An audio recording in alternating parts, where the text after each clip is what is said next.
генералу Трусову стекались данные о том, что гитлеровцы сумели сформировать в Крыму режим тотального террора и страха. Они жестоко расправлялись с военнопленными, партизанами и даже с теми, кого просто подозревали в несогласии со своей властью. Весь полуостров был буквально покрыт тюрьмами и концлагерями. Самыми ценными для центра становились данные о передвижениях воинских эшелонов врага, ведь они позволяли за один раз уничтожать большое скопление вражеской живой силы и техники.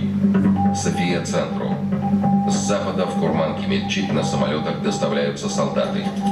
Оттуда они поездом едут в Керчь и Красный Перекоп. На станции Симферополь стоят 40 паровозов. А как сложилась судьба Ларисы Гуличенко, радистки, предавшей Алиме Абдонанову?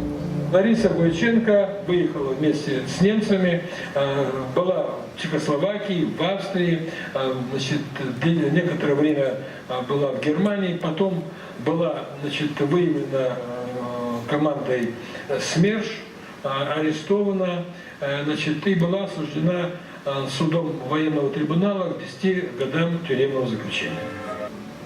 1 сентября 2014 года указом президента Российской Федерации Владимира Путина Алиме Абдонановой было присвоено звание Героя Российской Федерации посмертно.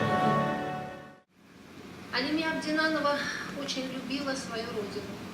И, наверное, поэтому в свои 19 лет она сумела стать президентом разведгруппы.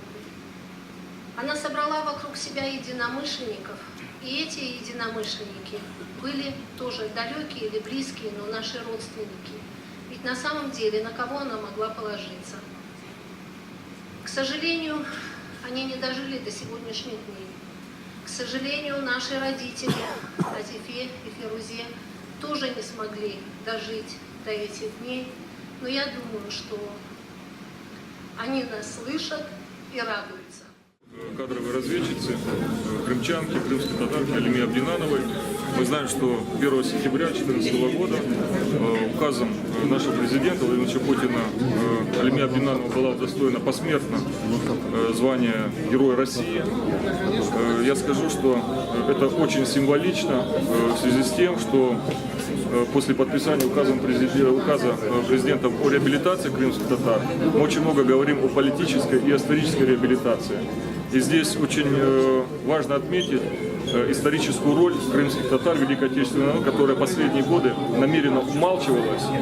Все герои из числа крымских татар не только не находили своих наград, но и их роль в Великой Отечественной войне максимально занижалась. И поэтому после указа о реабилитации, указ о присвоении звания героя, он восстанавливает права и реабилитирует и те жертвы крымских татар, которые в годы Великой Отечественной войны пали от рук нацистских оккупантов. Поэтому сегодняшний фильм – это презентация не только подвига конкретного человека Алиме Абдонановой, но и олицетворяет собой подвиг очень многого количества разведчиков, которые были среди крымских татар, а по данным сегодня архивным, это порядка 80% представителей были крымских татар в Крыму, кадровых сотрудников разведорганов. И думаю, что дальше эта работа будет продолжаться. Мы сегодня через полномочное представительство президента, через Олега Евгеньевича Билайнцева в контакте со специалистами Минобороны. И думаю, что до 9 мая мы еще узнаем имена других героев, которые получат, к сожалению, посмертно свои награды. В процентном отношении, вот сколько я хочу сказать, что из Крыма? Крымские татары составляли 15% среди мобилизованных из Крымской АССР. Но вот на эти 15% приходится 18 ненаграждений, то есть замена наград другими наградами звезды героя. А на 85% приходится 12 человек. Других национальностей. Ну, это 8 человек русские по национальности, 3 украинцев и 1 еврей. То есть пропорция. И если вот провести анализ дополнительно, допустим, по удостоенным, то среди представителей других народов 75% удостоилось. Из представленных. Да, из представленных. 25% не. А у крымских татар картина наоборот.